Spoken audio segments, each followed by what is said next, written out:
I have decided to name this talk False Promises of Salvation.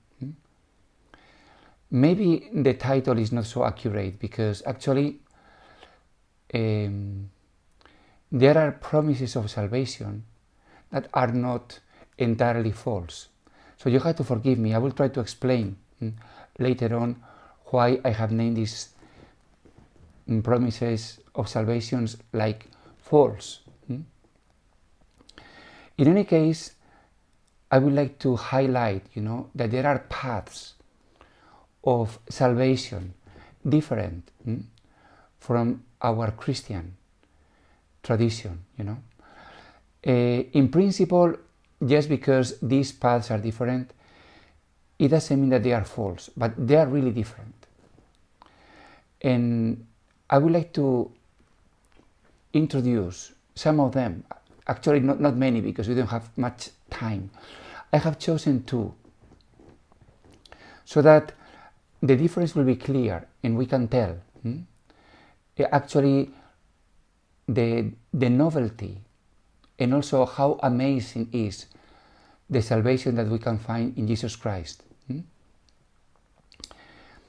I have chosen two also that are very relevant today, extremely relevant, very much in the mood of many people. And it wouldn't be surprised if you or your friends have somehow received this kind of, I will say, knowledge or I don't know how to call it. But in any case, I insist again, they are part of our lives now, Not many years ago, in 2010, a journalist called Barbara Ehrenreich, she wrote a book called Bright-Sided: How Positive Thinking is Undermining America.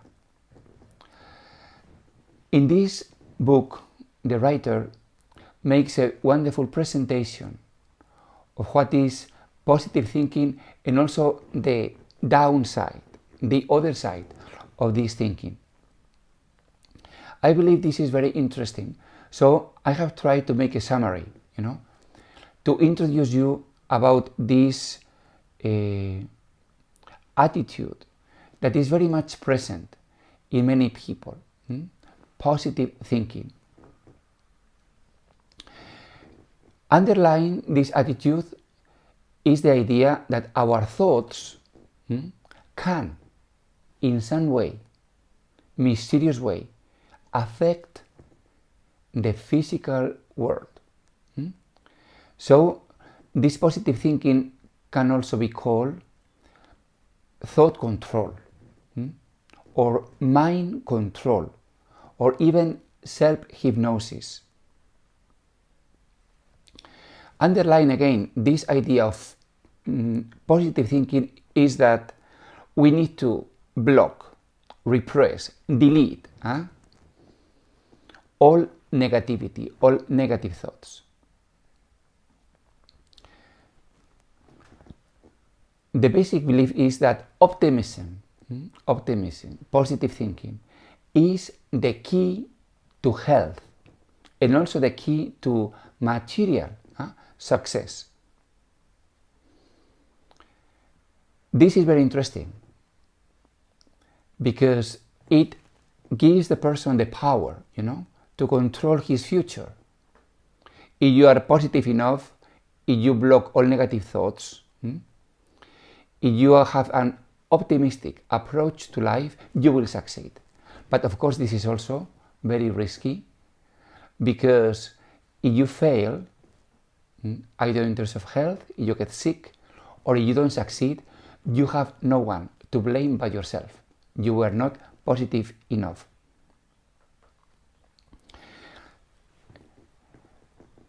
It is very interesting, how this attitude is now prevalent, it seems, in certain particular worlds, like those patients who are affected with cancer, especially breast cancer.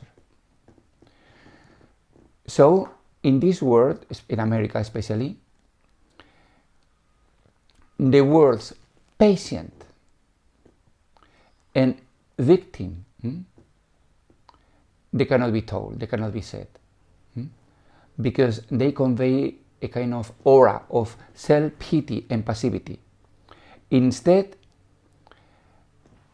those people affected with breast cancer, they are describing themselves as fighters, battling, and they are convinced that their survival depends on their attitude. This is so interesting. Attitude, that is what matters. On one hand, this is the obvious thing, or the obvious approach, emphasize positive thinking, emphasize the right attitude of battling. You are a fighter, you are not a victim, you are not a patient. But imagine the cost that they have to pay.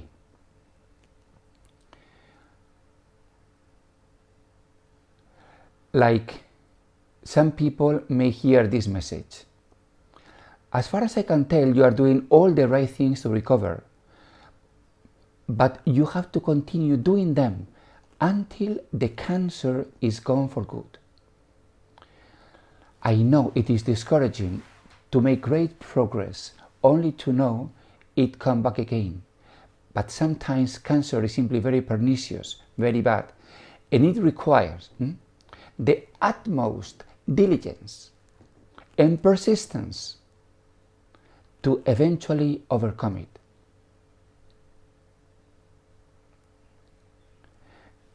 Imagine how devastating it can be if positive thinking fails, and then cancer eludes or spreads treatment.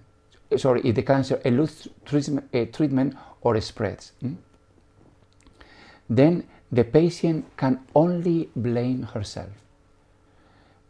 She has not been positive enough. Or even, maybe it was her negative attitude that brought on the disease in the first place. Sometimes friends or the patient may say things like this: if you have got cancer, it is because you must have wanted it. I will explain about this later. If you have cancer, it is because subconsciously, you have been asking for it. Or even, a patient who said, I know I have to be positive all the time, and this is the only way to cope with cancer, but it's so hard to do. I know that if I get sad or scared or upset, I am making my tumor grow faster, and then I will have shortened my life. So imagine, everything depends on attitude. I have to be positive all the time. I cannot allow any feelings of sadness, negativity, to be expressed. You should remain positive at all times, a counsel says. You should avoid complaining too much, seeing the negative in things, and allowing all this negativity to show. Wow. Not easy, Not easy. And then, it is also so interesting, as we will see, that this attitude of being positive, of being optimistic, has been brought to other areas, like your career or your finances. The real obstacle lies in your mind. If you do not get rich, it is because maybe unconsciously, you harbor any kind of resistance, like rich people are not good, or that if you are rich, you are going to be arrogant or not generous. So these inner attitudes are the obstacle. So if you are able to overcome your pessimism, and you are able to access your inner powers, you can do whatever you want. That is the message of this new religion, or this new thinking. So there are many seminars that help you defeat the negative self-talk. That is the key, the negative self-talk. And the underlying position is always the same. The only barriers to health and prosperity lie within yourself. By the same token, they continue advancing in this position that one external conditions, so what is happening around you, is only the projection or the manifestation of what is happening inside you. So, if there is failure, unemployment, lack of success, it is because somehow in your inner world things are in contradiction. You are not projecting, you are not manifesting good conditions. So the point is to achieve the inner sense of well-being.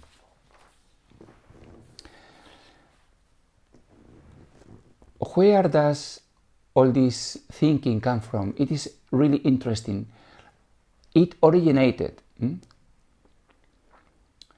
in the last decades of the 19th century, and it was called New Thought or New Thought movement.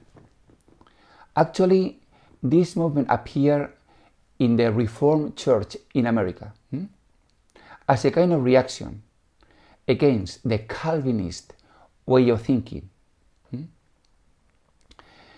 For those who may not be so aware, this Calvinism really terrified people with an idea of God as scary, harsh, very eager to punish sinners. In this new thought, God is no longer hostile or indifferent, but He is all-powerful spirit or mind. And because man is spirit too, so man and God can be very, very good friends. The underlying position of this new thought is that there is only one mind, infinite and all-encompassing. And inasmuch as humanity is part of this individual mind, how can there be such a thing as sin? If there existed at all, it is just an error, a mistake, a disease, because everything is spirit or mind or God, and actually everything is perfect. The trick for humans is to have access the boundless power of a spirit, and thus to exercise control over the physical world. This thrilling possibility is constantly being proclaimed now in today's literature on the law of attraction. There is a book that has recently appeared, and this book is called The Secret. It was published in 2006, The Secret, by Ron Byrne. And this book explains what is this law of attraction, based on the principle, according to her, and the people who believe in these things. This is a a law, universal law in the universe, that like attracts like. So, if my thoughts manifest abundance, positiveness, health, goodness, etc., the universe will reply in the same way. Like my thoughts that have considerable force, and according to this new thought, the only thing that really matters are thoughts, not material things. Material are just manifestation, you know. So if my thoughts express or manifest positiveness, the universe will reply in the same way. In this new thought, so interesting, illness is a disturbance that mind alone can cure. As you may know, this approach was very successful with a kind of disease that affected middle-class Americans. This kind of disease is called neurasthenia. It's a kind of depression that affected, at the end of the 19th century, especially middle-class women, middle-class religious women, you know. These people, it turned out, were made sick, actually, by their religion, by their very rigid, very strict, very dark Calvinist religion. Calvinist religion emphasizes the sinful condition of men and women.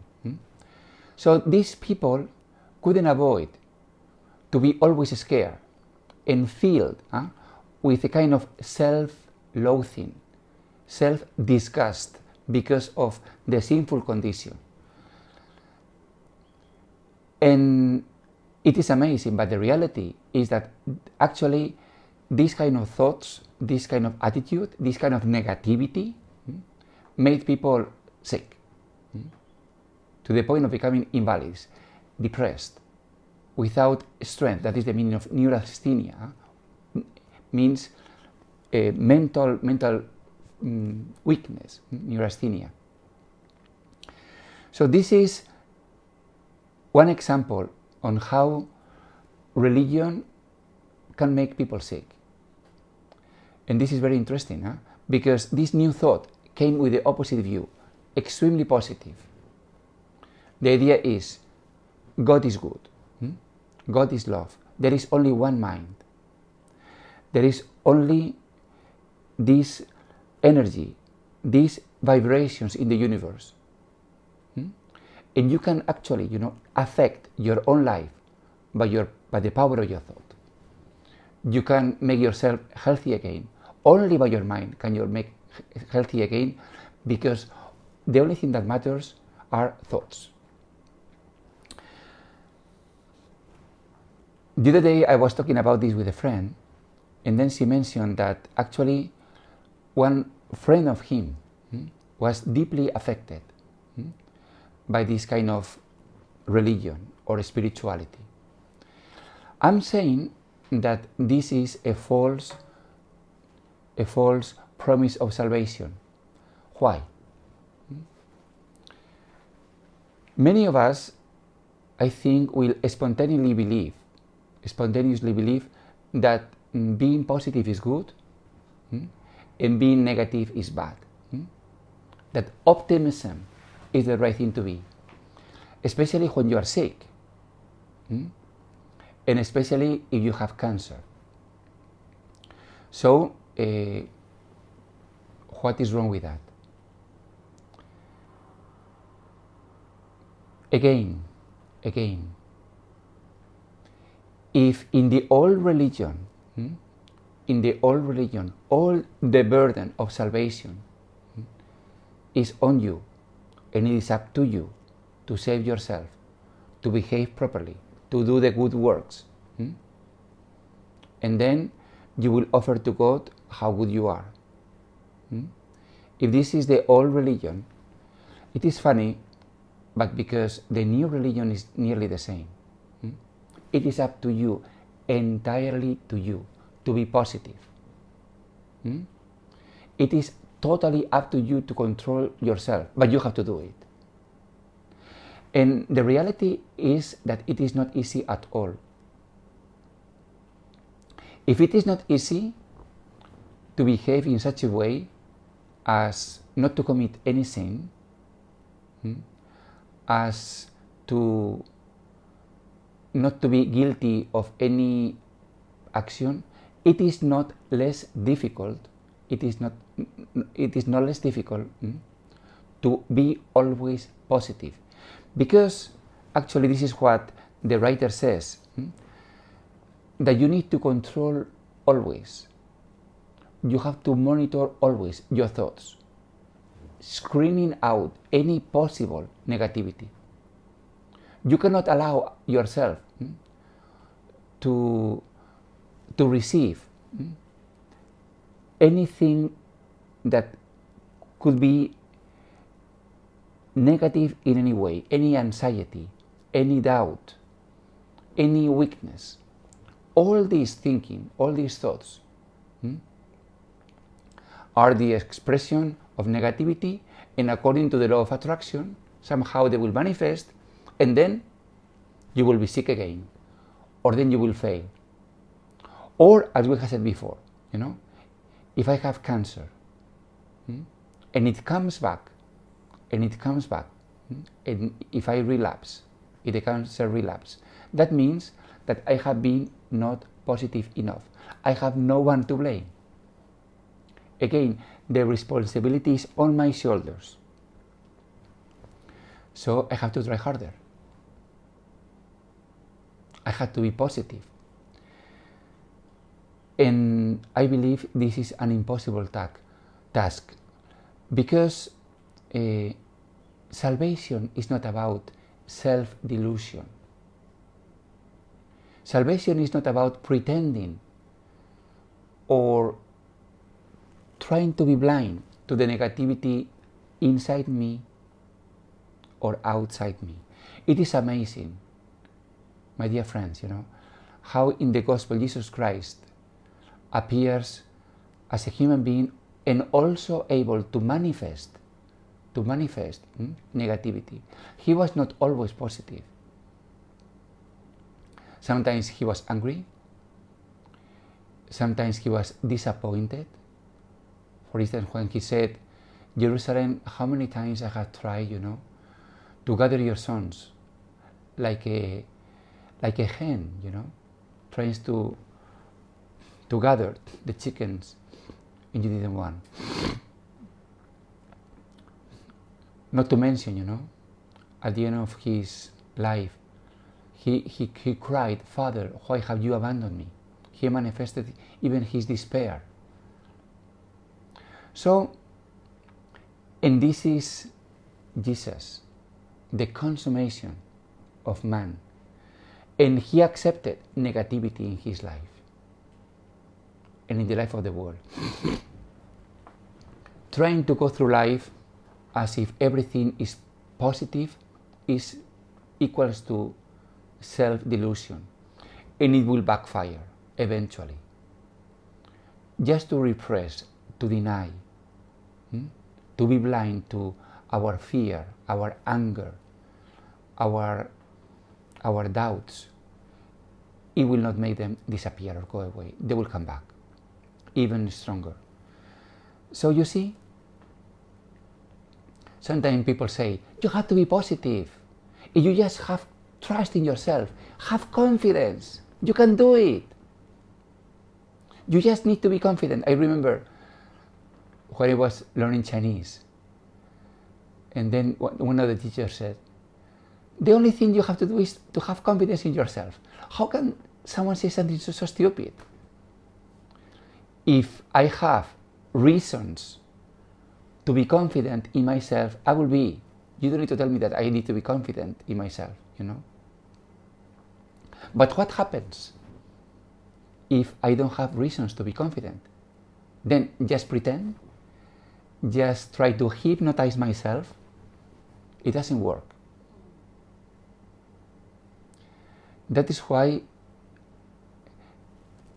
in a secular age like ours, that we have, cut the umbilical cord that connect us to God, the only thing we are left is ourselves. So we need to believe in ourselves. And this new thinking, this new thought says that we can do it. And just connect yourself with the great mind, with the great spirit, with the great universe, and then you can do whatever you want. You can actually be rich. You can have a good car, a good job. The only problem is here, in yourself. Sort it out. And you will unleash the tremendous power. And people say that our thinking or our brain is underused. If we only unleash the power, of our brain, then we can do whatever we want. The limit is the infinite. All this bullshit. Actually, it doesn't work. But again, it is very interesting.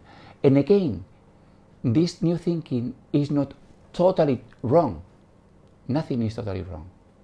Part of it,